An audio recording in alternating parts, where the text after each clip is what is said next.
Hello guys, അപ്പോൾ എല്ലാവർക്കും പുതിയ വീഡിയോയിലേക്ക് സ്വാഗതം. അപ്പോൾ ഇത് ഞങ്ങൾ ദർശുവിനെ മുട്ടയടിക്കാനായിട്ട് പളനിയിലോട്ട് പോകുന്ന വീഡിയോ ആണ്. ഇത് 9:30-ക്കായിരുന്നു ട്രെയിൻ വരാൻ ലേറ്റായി. ട്രെയിന് 10 മണിക്കാണ് വന്നത്. അങ്ങനെ ഞങ്ങൾ ട്രെയിനൊക്കെ വന്ന് അതിൽ കയറി. പിന്നെ ഞങ്ങൾ നേരത്തെ ബുക്ക് ചെയ്തായിരുന്നു, കഴിഞ്ഞ മാസമായി ബുക്ക് ചെയ്തായിരുന്നു. ഫുഡൊക്കെ കഴിച്ചിട്ടാണ് ഞങ്ങൾ ഇറങ്ങിയത്, അതുകൊണ്ട് ഇനി ഫുഡൊന്നും ഓർഡർ ചെയ്യണ്ട.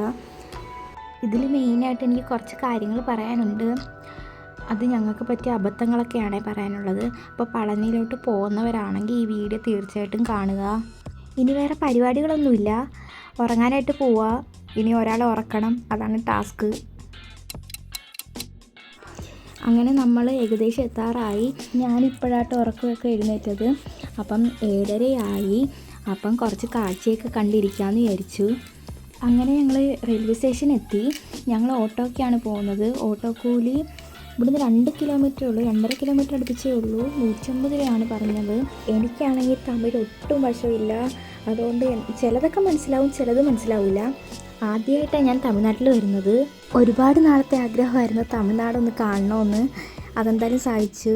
ഇനി റൂം സെറ്റ് ചെയ്യണം. അപ്പോൾ ഞങ്ങൾ ദേവസ്വത്തിൻ്റെ ലോഡ്ജ് ഒന്ന് നോക്കാൻ പോയി. അപ്പോൾ റൂമൊക്കെ അവിടെ ഓൾറെഡി ഫുള്ളായിരുന്നു. ഇവിടെ റൂം എടുക്കുന്നതായിരിക്കും നല്ലത്, കാര്യം ഇവിടെ നല്ല റേറ്റ് കുറവിലാണ്. 300 സംതിങ് അങ്ങാണ്ട് ഉള്ളെന്ന് തോന്നുന്നു. പക്ഷെ ഇവിടെ ഫുള്ളായത് കാരണം ഞങ്ങൾക്ക് കിട്ടിയില്ല. അപ്പം ഞങ്ങൾ പുറത്തെ റൂം നോക്കാമെന്ന് വിചാരിച്ചു. അപ്പം ഒരു ചേട്ടനെ കണ്ടപ്പോൾ ആ ചേട്ടൻ ഞങ്ങൾക്ക് ഒരു റൂം കാണിച്ചു തന്നു. ഈ റൂമിന് ചെറിയ റൂമാണ്, 800 രൂപയായി. പിന്നെ നമുക്ക് വേറെ നോക്കാൻ പറ്റിയില്ല, കാര്യം പരിചയമില്ലാത്ത സ്ഥലമൊക്കെ ആയതുകൊണ്ട് ഞങ്ങൾ ഇതങ്ങ് എടുത്തു. പിന്നെ നല്ല വൃത്തിയൊക്കെ ഉള്ള റൂമാണ് കിട്ടിയത്, അത്യാവശ്യം കുഴപ്പമൊന്നുമില്ലായിരുന്നു. ഇനി ദർശൂട്ടനെ മുട്ടയടിക്കാനായിട്ട് പോകണം. അപ്പോൾ കുളിക്കുന്നതിന് മുന്നേ ആട്ടോ നമ്മൾ മുട്ടയടിക്കേണ്ടത്. അങ്ങനെ മുട്ടയടിക്കാനായിട്ട് ഇറങ്ങുവാണേ. അപ്പോൾ ഞങ്ങൾക്ക് റൂം കാണിച്ചു തന്ന ആ ചേട്ടനാണ് ഞങ്ങൾക്ക് മുട്ടയടിക്കേണ്ട സ്ഥലവും കാണിച്ചു തന്നത്. ഞങ്ങൾക്ക് ചെറിയൊരു ടിപ്പായിട്ട് നമ്മൾ കൊടുക്കണം, പക്ഷേ ആ ചേട്ടൻ നമുക്ക് കാര്യങ്ങളെല്ലാം കാണിച്ചു തന്നു. അപ്പം ഇവിടെ നമ്മൾ റെസിപ്റ്റ് എഴുതണം. ആ റെസിപ്റ്റ് എഴുതി, റെസിപ്റ്റ് എല്ലാം ഫ്രീ ആണ്, ക്യാഷൊന്നും കൊടുക്കണ്ട. അപ്പം മുട്ടയടിച്ച് കഴിഞ്ഞിട്ട് നമുക്ക് അവർക്കൊരു ദക്ഷിണ കൊടുക്കണം. മുട്ടയടിച്ച് കഴിഞ്ഞ് ഇനി ചന്ദനം തേക്കണം. അതിലാണേ പണി കിട്ടിയത്. ഞങ്ങൾക്ക് റൂം കാണിച്ചു തന്ന ചേട്ടൻ ചന്ദനം തേക്കാമെന്നും പറഞ്ഞ് വേറെ ഒരു ലോഡ്ജിലോട്ട് കൊണ്ടുപോയി. അവിടെ വെച്ച് റെസീറ്റ് എഴുതിപ്പിച്ചു. അപ്പം അതിന് ഞങ്ങൾ 300 രൂപ കൊടുത്തു. പിന്നെ ഞങ്ങളടുത്ത് ഫ്രഷായിട്ടൊക്കെ വരാൻ പറഞ്ഞു. അങ്ങനെ ഫ്രഷായിട്ടൊക്കെ വന്നു. അവർ വേറൊരു ഷോപ്പിലോട്ട് കൊണ്ടുപോയി. അവിടെ നിന്നൊരു പാൽക്കൂടവും പിന്നെ വേറെ പൂജയുടെ കുറേ സാധനങ്ങൾ ഒരു കവറിലോട്ട് വാരിയിടുന്ന കണ്ടു. അപ്പം ഞാൻ ചോദിച്ചു അതെന്താ, എത്ര രൂപയാ എന്നൊക്കെ ചോദിച്ചു. അപ്പം നല്ല രീതിയിൽ എമൗണ്ട് നമ്മുടെ നിന്ന് മേടിക്കാൻ നോക്കും. അവരെല്ലാത്തിനും ദേഷ്യപ്പെട്ടാണ് സംസാരിക്കുന്നത്. ഞാൻ പറഞ്ഞു ഞങ്ങൾക്ക് തിരിച്ച് നാട്ടിലോട്ട് പോകണം, ഞങ്ങളിൽ ഒരുപാട് കാശൊന്നുമില്ല, ദൈവത്തിന് വേണ്ടി പൂജ ചെയ്യാമെന്നും പറഞ്ഞാണ് പറ്റിക്കുന്നത്. നമ്മളപ്പോൾ വീഴുമല്ലോ, ദൈവത്തിന് വേണ്ടി ചെയ്യുന്നില്ലേ എന്നും പറഞ്ഞ് നമ്മൾ വീഴും. പക്ഷേ അതിൽ അവർ ഓവറായിട്ട് എടുക്കുന്നത് കാശ് തന്നെയാണ്. അവർ കുറേ സാധനങ്ങൾ അറിയാത്തവരെയാണ് അവർ കൂടുതലും ടാർഗറ്റ് ചെയ്യുന്നത്. ഞങ്ങൾ 10-300 രൂപയ്ക്കുള്ള സാധനങ്ങൾ മേടിച്ചു. അതും കൊണ്ട് അമ്പലത്തിലോട്ട് പോയി. അവിടെ താഴെയുള്ള ഒരു സുബ്രഹ്മണ്യ ക്ഷേത്രത്തിലാട്ടോ ഇത് കൊടുക്കേണ്ടത്. അപ്പോൾ അവിടെ ചെന്നപ്പോഴത്തേനും ഒരമ്മ ഞങ്ങളുടെ പുറകെ വന്നു.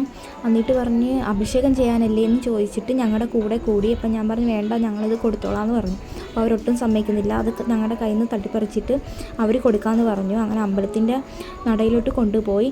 അടുത്തത് അവിടെ വേറെ റെസിപ്റ്റ് എഴുതണമായിരുന്നു. അങ്ങനെ അടുത്ത റെസിപ്റ്റിന് 200 ചോദിച്ചു. അങ്ങനെ 200 കൊടുക്കേണ്ടി വന്നു, വേറെ നിവർത്തിയില്ലായിരുന്നു. അങ്ങനെ പാലഭിഷേകം ചെയ്തു. പുറത്ത് വന്നിട്ട് പിന്നെ ആ അമ്മയ്ക്ക് ദക്ഷിണ ഒഴിച്ചു. അങ്ങനെ അതും കൊടുത്തു. ഇതെല്ലാം ചെയ്തു വന്നപ്പോൾ ഞങ്ങൾ നല്ല ലേറ്റായി. വെയിലൊക്കെ വന്നു.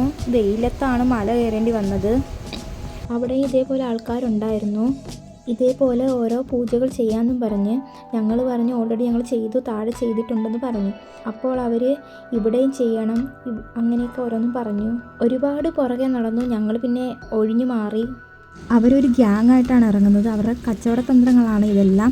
കാശിൻ്റെ കാര്യത്തിൽ അവർ നല്ല രീതിയിൽ നമ്മളെ പറ്റിക്കും. ഇനി പളനിയിലോട്ട് പോകുന്നവരുണ്ടെങ്കിൽ ഈ കാര്യങ്ങളൊക്കെ ഒന്ന് സൂക്ഷിക്കണം. ഇതൊക്കെ ഇവിടെ പറയാൻ കാരണം ഫസ്റ്റ് പളനിയിൽ പോകുന്നവരുണ്ടെങ്കിൽ അവർക്ക് ഈ അബദ്ധം പറ്റാതിരിക്കാനാണ്. അങ്ങനെ ഞങ്ങൾ തിരിച്ച് നാട്ടിലോട്ട് വരിക. ട്രെയിനൊക്കെ കയറി. അപ്പോൾ എൻ്റെ വീഡിയോ ഇത്രയേ ഉള്ളൂ.